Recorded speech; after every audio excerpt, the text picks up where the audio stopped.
नमस्कार, संकल्प न्यूज़ में आपका स्वागत है। मैं हूं आलोक शर्मा। आइए नज़र डालते हैं आज की मुख्य खबरों पर।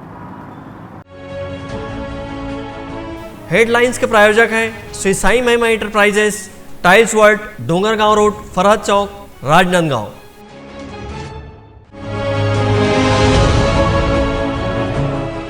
बच्चे की मौत पर परिजनों ने लगाया इलाज में लापरवाही का आरोप।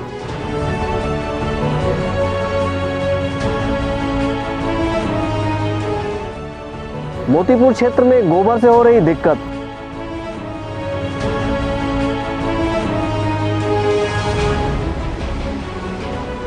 कलाकार की मदद के लिए पहुंचे संसदीय सचिव।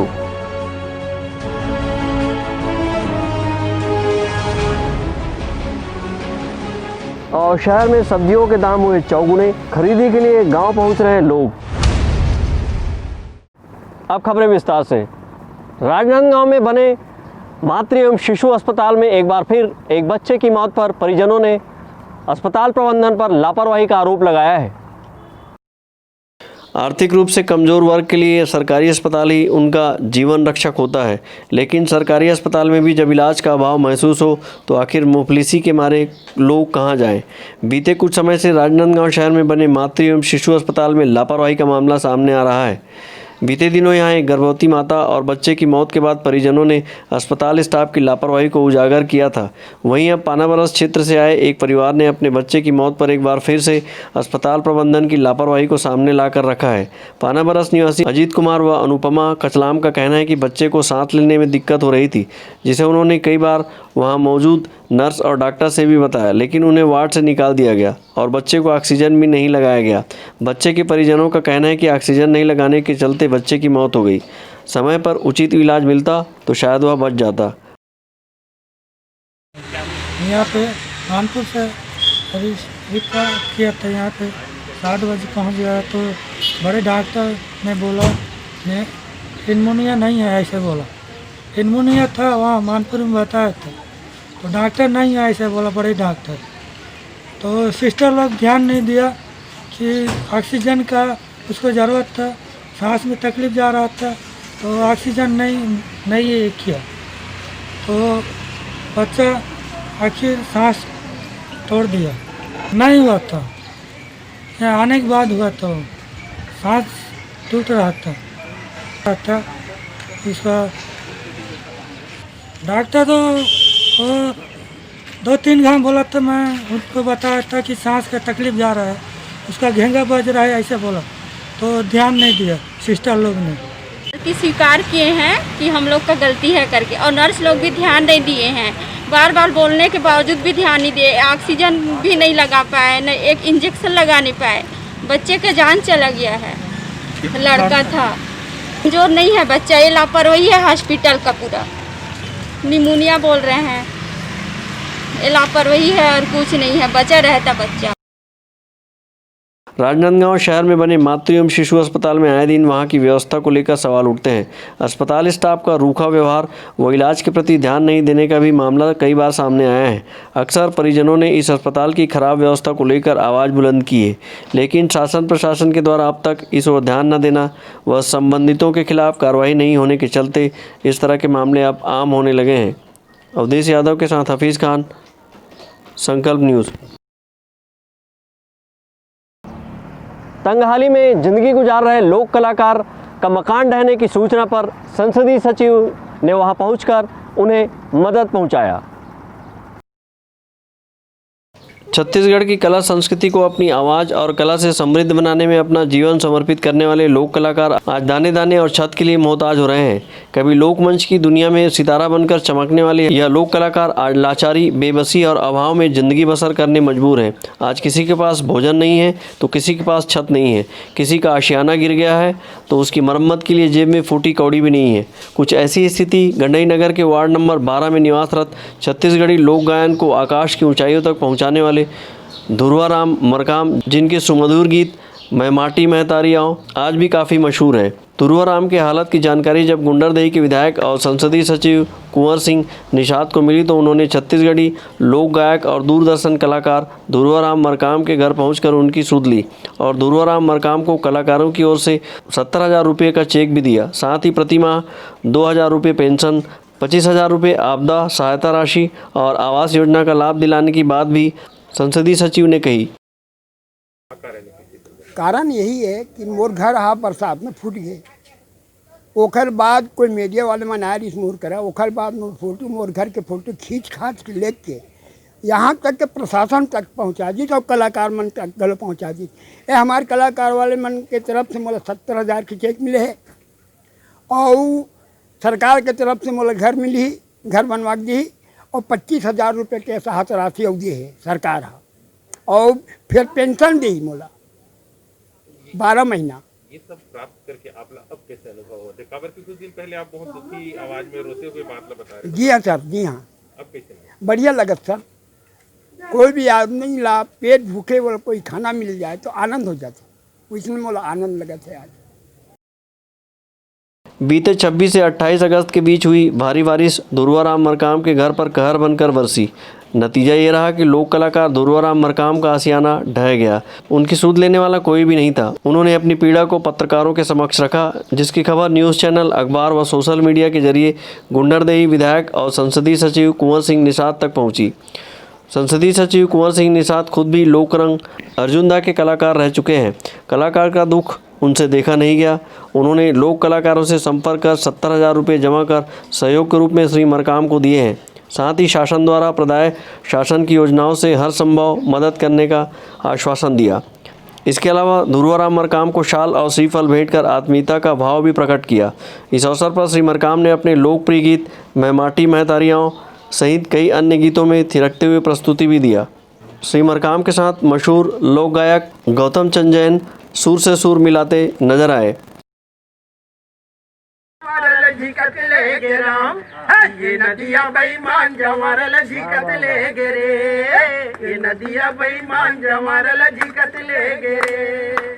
एक बोझा रहर करी दुई बोझा काशी जवारा दुई बोझा काशी, एक बोझा रहर करी दुई बोझा काशी जवारा दुई बोझा काशी। अरे पिंजरा ले मैं ना बोले, ये पिंजरा ले मैं ना बोले, मन है उदासी जवारल झिकत ले गे राम। हुई रे ये नदिया बेईमान जवारल झिकत ले गे रे, ये नदिया बेईमान जवारल झिकत ले गे रे। माटी के मटकुलिया बना ले पीतल के दरवाजा, राजा पीतल के दरवाजा, माटी के मटकुलिया बना ले पीतल के दरवाजा, राजा पीतल के दरवाजा। अरे भूरी भैंस के दूध दुहाले, अरे भूरी भैंस के दूध दुहाले, गंदई वाले राजा गटिक चाह पी लेना, अरे गरम में गरम गटिक चाह पी लेना। हुई जवारल झिकत ले गेरा, ये नदिया बेईमान जवारल झिकत ले गे रे, ये नदिया बेईमान जवारल झिकत ले गे रे, ये नदिया बेईमान जवारल झिकत ले गे रे। इस अवसर पर डॉक्टर पीसी यादव, साकेत दुबे, अध्यक्ष ब्लॉक कांग्रेस, नगर पंचायत के पूर्व अध्यक्ष व अध्यक्ष महिला ब्लॉक कांग्रेस कमेटी गंडई, रुक्मणी देवांगन, पार्षद दिलीप पोगरे, नारायण चतुर्वेदी, लियाकत अली खान, मोहसिन खान व वार्डवासी उपस्थित थे। संकल्प न्यूज़ के लिए गंडई से रत्नेश कुलदीप की रिपोर्ट। ग्राम सुकुल दहियान में 3 दिन के लॉकडाउन के पूर्व बाजार लगी, जिसमें ग्रामीणों की काफ़ी भीड़ रही। इस भीड़ में राजनांदगांव से पहुंचे लोग भी मौजूद थे।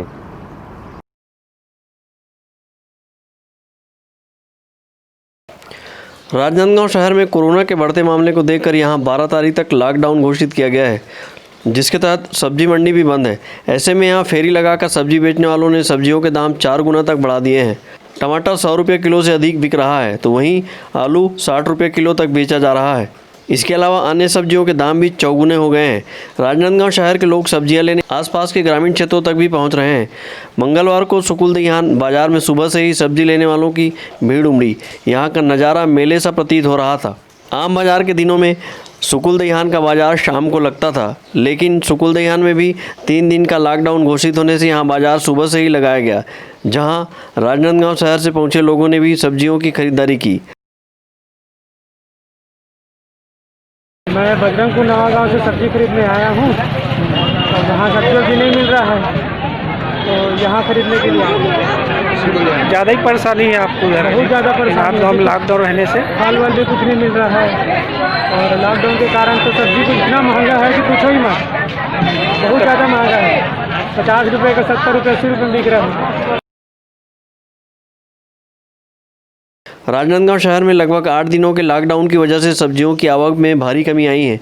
वहीं सब्जियां मिल भी रही है तो काफ़ी महंगे दामों में इसे बेचा जा रहा है। यही कारण है कि राजनांदगांव शहर के लोग अब ग्रामीण क्षेत्रों का रुख कर सब्जियों की खरीदारी में लगे हुए हैं, जिससे ग्रामीण क्षेत्रों में भी संक्रमण फैलने का खतरा बना हुआ है, क्योंकि राजनांदगांव शहर के लगभग सभी वार्ड कोरोना संक्रमण से जूझ रहे हैं। अब शहर के लोग गाँव के बाज़ार तक पहुँचने लगे हैं। वहीं बाज़ार में भी चंद लोग ही मास्क लगाए दिख रहे हैं। सुकुल दहियान बाज़ार में भी सभी लोगों ने न मास्क लगाया और न ही सोशल डिस्टेंसिंग का पालन किया।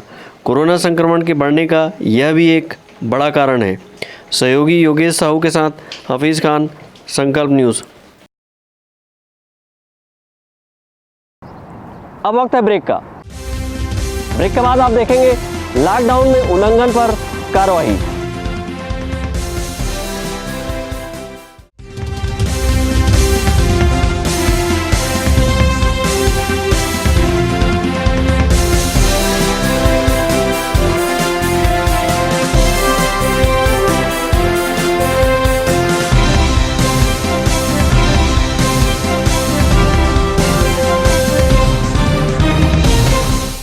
अपने घर, ऑफिस और शोरूम को दीजिए नया लुक हमारे साथ Shri Sai Mahima enterprises tiles world. Flooring, tiling और सैनिटरी वेयर का नवीनतम शोरूम, मन भावन और दिल को छू लेने वाली टाइल्स का एक्सक्लूसिव कलेक्शन, सभी ब्रांडेड कंपनियों के granite, Italian marble, designer tiles, wooden flooring के साथ ढेरों स्टाइलिश प्रोडक्ट्स, किचन सिंक और बाथरूम एक्सेसरीज की विशाल रेंज अब आपकी पहुंच में। Shri Sai Mahima enterprises tiles world and Pataka mall, Farhad Chowk, Dongargaon road, Rajnandgaon. Call 9009757412 और 9994574412।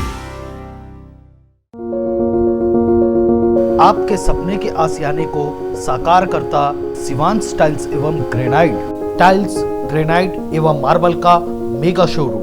जॉनसन, एजीएल, कजारिया जैसे सभी नामी कंपनियों के अधिकृत विक्रेता। टाइल्स, मार्बल एवं सैनिटरी वेयर्स की विशाल रेंज सबसे कम कीमत पर।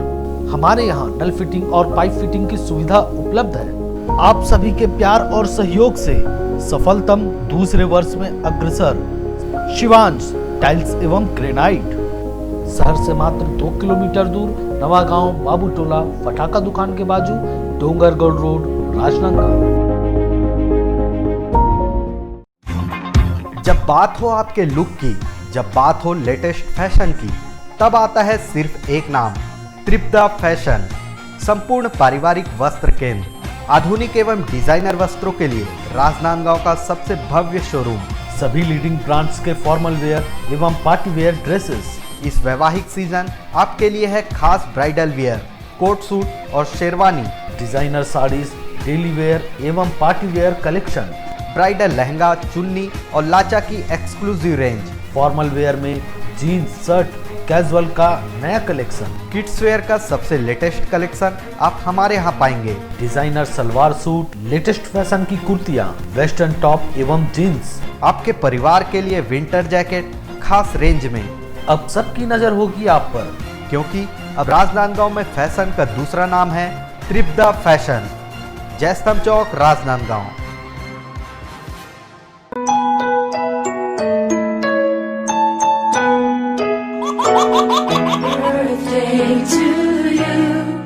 आप अपने बच्चे के जन्मदिन को बनाइए खास संकल्प केबल नेटवर्क के साथ। सिर्फ 500 रुपये में 30 सेकंड का विज्ञापन हर 3 गाने के बाद, और आपको मिलेगा 1 पाउंड का केक फ्री। आप अपने बच्चे की तस्वीर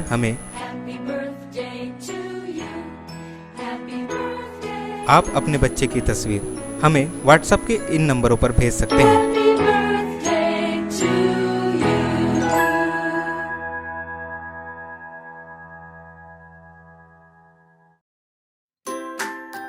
अपने व्यापार को दीजिए नया आयाम।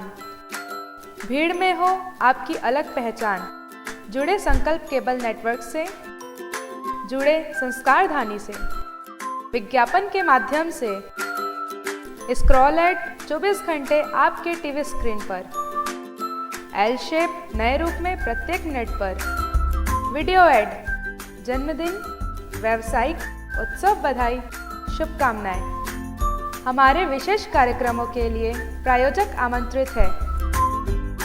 संपर्क करें संकल्प केबल नेटवर्क, गांधीनगर, राजनांदगांव।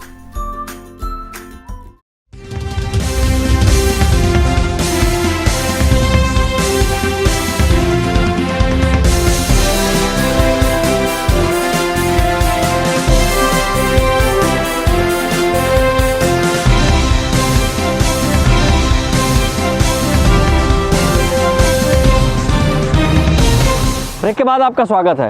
राजनांदगांव के गंडई में लॉकडाउन का उल्लंघन करने वाले पर कार्रवाई की गई।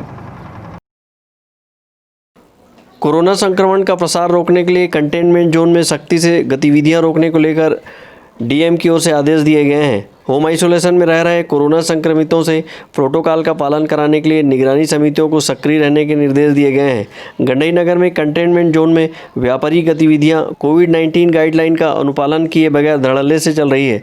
बीते दिनों नगर पंचायत गंडई के कवर्धा रोड में सुबह लगभग 7 बजे नगर के वार्ड क्रमांक 7 निवासी सब्जी व्यापारी नरेश साहू द्वारा गाड़ी में टमाटर, प्याज सहित अन्य सब्जी को आयात निर्यात का कार्य कर रहा था। तभी प्रशासनिक टीम को सूचना प्राप्त हुई कि सब्जी कमीशन एजेंट मजदूर लगाकर सब्जी गाड़ी खाली करवा रहा है। तभी गंडई सीएमओ प्रमोद कुमार शुक्ला मौके पर पहुंचे तो सब्जी कमीशन एजेंट की उपस्थिति में मजदूर बिना मास्क लगाए धड़ल्ले से बिना किसी फिजिकल डिस्टेंस के कार्य कर रहा था। सीएमओ ने अपनी टीम को निर्देशित किया कि संबंधित व्यक्ति को कंटेनमेंट जोन का उल्लंघन दंड शुल्क 5,000 रुपये लिया जाए।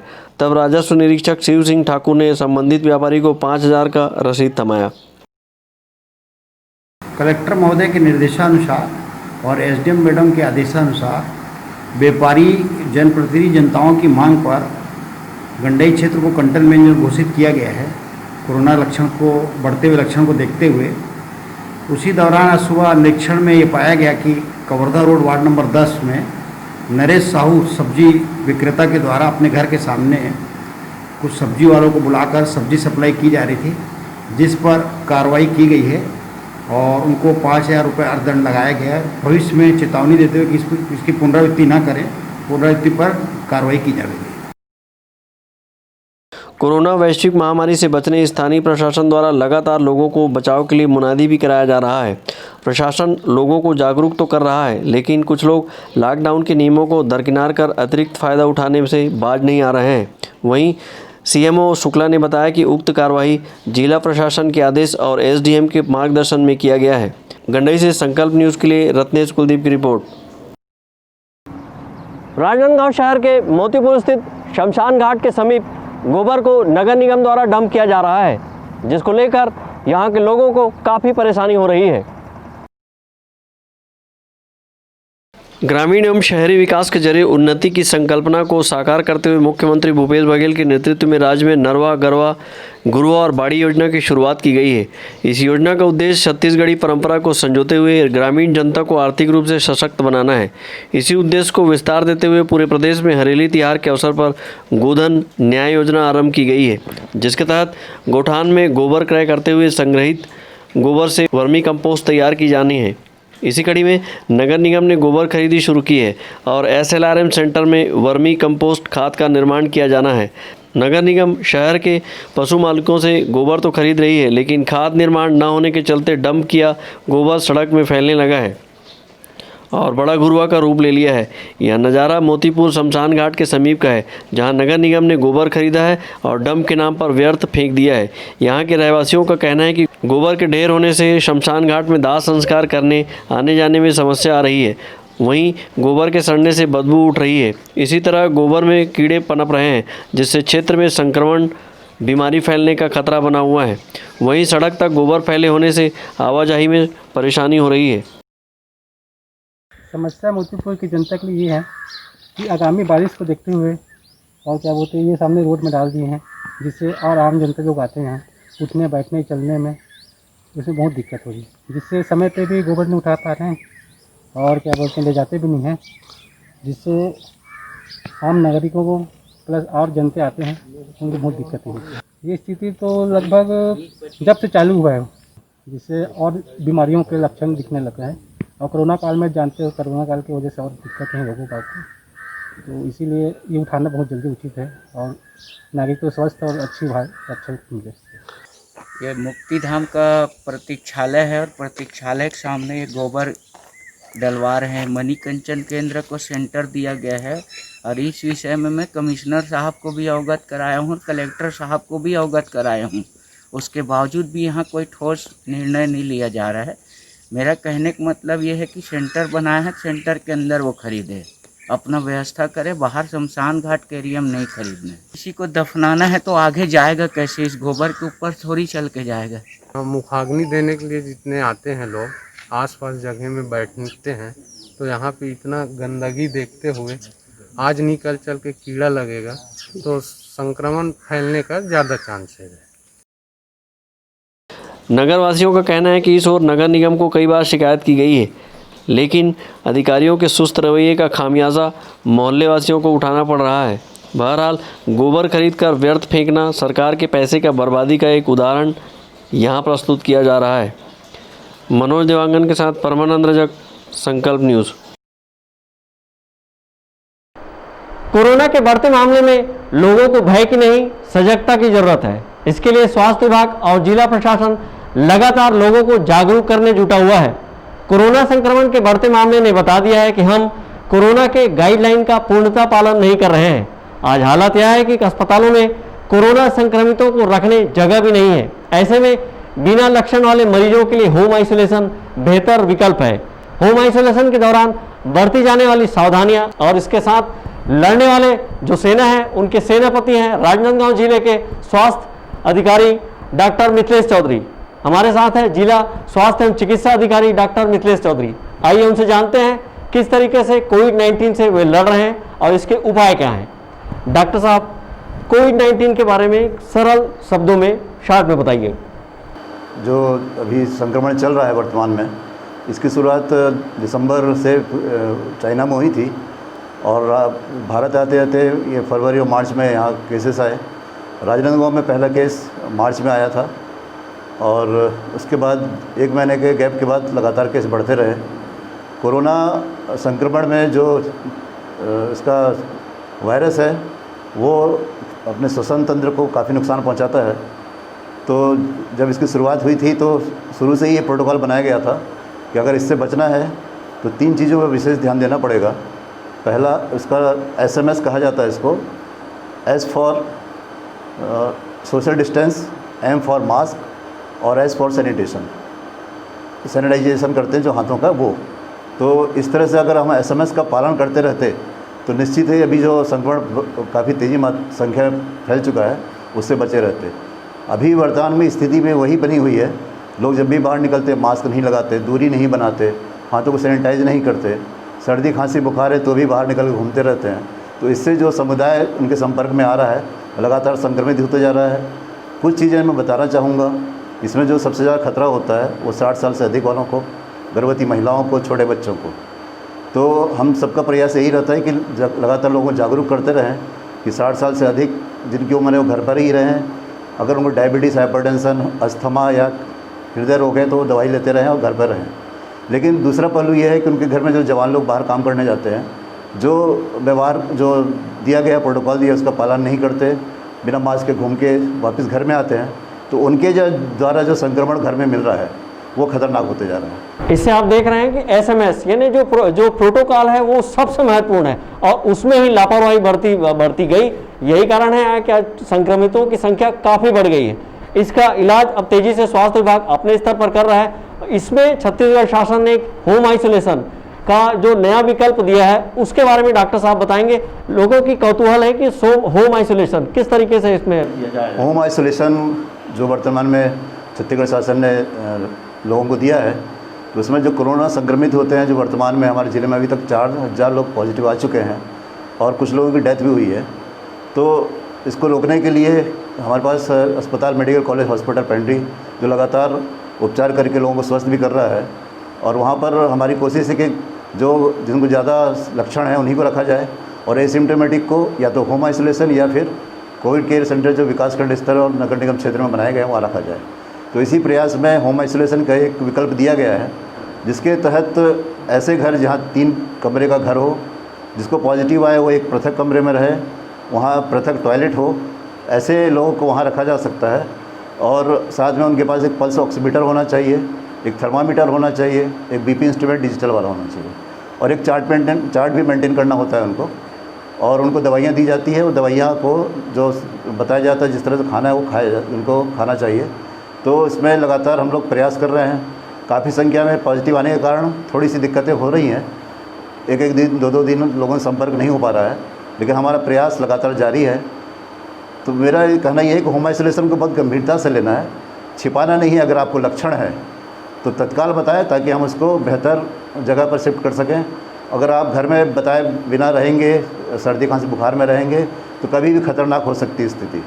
तो मेरा सभी से निवेदन ये है, जो भी होम आइसोलेशन में है वो पल्स ऑक्सीमीटर से डेली सुबह शाम अपना ऑक्सीजन सेचुरेशन देखें।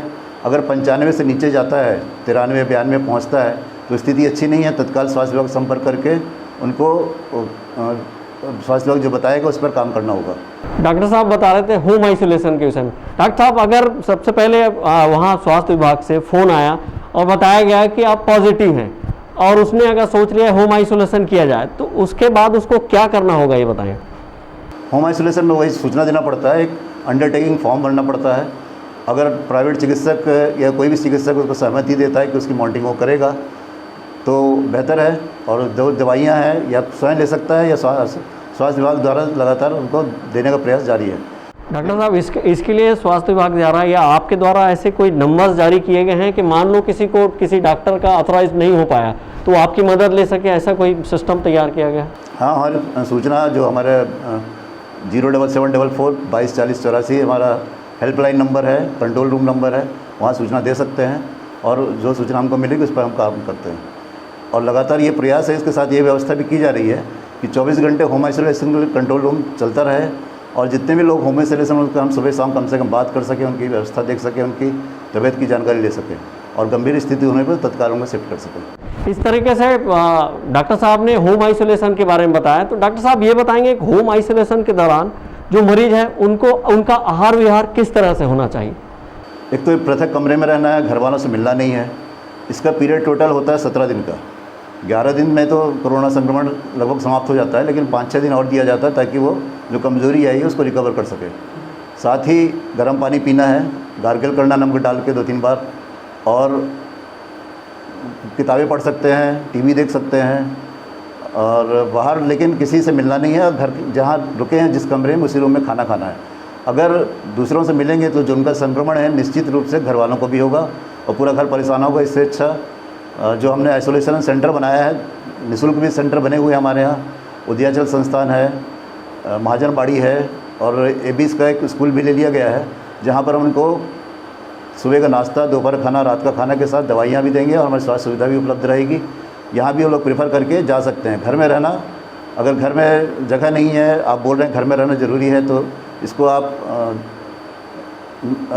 मान्य ना करें और जो व्यवस्था दी गई शासन द्वारा उस पर जाके रुकें और अपने स्वास्थ्य लाभ लें।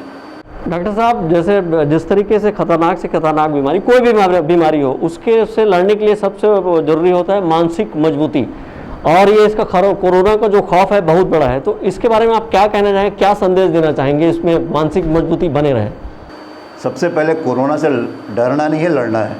अगर ये दिमाग में है तो आप निश्चित रूप से बहुत अच्छे दृढ़ इच्छा शक्ति के साथ कोरोना को हराएंगे और स्वस्थ होकर निकलेंगे। कोरोना हो गया इसका मतलब ये नहीं कि अब मेरा समय ख़त्म हो गया, ऐसा नहीं है बिल्कुल भी। अगर आप प्रोटोकॉल का पूरा पालन करेंगे, दवाइयाँ समय पर लेंगे, समय पर जो आपको जानकारी दी गई उसका पालन करेंगे, तो निश्चित रूप से आप बहुत सारे ये चीज़ों से बचेंगे और स्वस्थ होकर बाहर आ जाएंगे। राजनांदगांव जिले के मेडिकल कॉलेज हॉस्पिटल में लगातार हम बहुत लोगों को स्वस्थ करते जा रहे हैं, और इसके आंकड़े आप लोग को मीडिया में और इलेक्ट्रॉनिक मीडिया सभी में आपको मिल रहे हैं कि किस तरह से हम लोगों को स्वस्थ करके उनके घरों में भेज रहे हैं। लेकिन हमारी जो कुछ आदतें हैं जिसके कारण हम लापरवाही बरत रहे हैं, और खुद भी संक्रमित हो रहे हैं और लोगों को संक्रमित करने में अपना सहयोग कर रहे हैं। तो इससे बचते रहे, SMS नियम का लगातार पालन करें, निश्चित ही हम राजनांदगांव जिले को संक्रमण मुक्त कर सकते हैं। डॉक्टर साहब, राजनांदगांव जिले में स्वयंसेवी जो संस्था है वो आगे बढ़ के आ रही है, सुविधाएं दे रही हैं, कई लोग हैं जो सेवा कर रहे हैं, उनके लिए आप क्या कहना चाहेंगे और किस तरीके से लोगों में उत्साह का माहौल रहे और सिर्फ एक साथ मिल के लड़ें? हाँ, बहुत सारी सामाजिक संस्थाएं आगे आई हैं और लोगों ने बहुत सहयोग किया है। राजनांदगांव वैसे भी सहयोग में बहुत प्रसिद्ध है और जितने व्यापारी वर्ग हो या कोई सामाजिक संस्था हो, सभी ने बढ़ चढ़ के सहयोग देने का किया है और सहयोग देकर उन्हें भवन भी तैयार करके दिया है। और जिस तरह से उन्होंने व्यवस्था की है, खाने की निःशुल्क व्यवस्था की है और जो चीज़ें वहाँ उपलब्ध होनी चाहिए उस सब चीज़ की व्यवस्था की है। तो जो सहयोग जनता मिलकर कर रही है, तो जो पीड़ित हैं वहाँ जाकर रहें, उपचार लें और स्वस्थ होकर बाहर आएँ। लेकिन जिस तरह से सामाजिक संस्थाएँ या व्यापारी संगठन सहयोग कर रहे हैं, उसी तरह से जनता भी अगर सहयोग करे कि मास्क लगाएं तभी बाहर जाएं, लोगों से दूरी बना कर रहें, भीड़ बढ़ाकर कहीं एक साथ ना खड़े हों और हाथों को सैनिटाइज करते रहें, तो निश्चित ही हम बाहर निकल पाएंगे। और दूसरा एक चीज़ और मैं कहना चाहूँगा, अगर सर्दी खांसी बुखार है 24 घंटे के अंदर आप स्वास्थ्य विभाग को सूचित करिए, हम आपका सैंपल लेंगे और अगर पॉजिटिव आएगा तो उस तरह से उसको निराकरण करेंगे। अगर आप समझ के कि सर्दी खांसी बुखार साधारण बीमारी है, घर पे रह जाते हैं 3 से 4 दिन, तो ये अगर कोरोना हुआ तो बहुत खतरनाक हो सकता है। इसलिए 24 घंटे के अंदर सूचना देने का काम जरूर करें ताकि आपको हम शीघ्र से शीघ्र स्वस्थ कर सकें। ये थे डॉक्टर मिथिलेश चौधरी जो बता रहे थे कि कोरोना से आराम से लड़ा जा सकता है। आपको पालन करना होगा प्रोटोकॉल का, मास्क, सैनिटाइजर और सोशल डिस्टेंसिंग, इसका पालन कीजिए, आप बिल्कुल कोरोना से दूर ही रहेंगे। नमस्कार। आज की खबरों में बस इतना ही, हमें दीजिए इजाज़त। नमस्कार।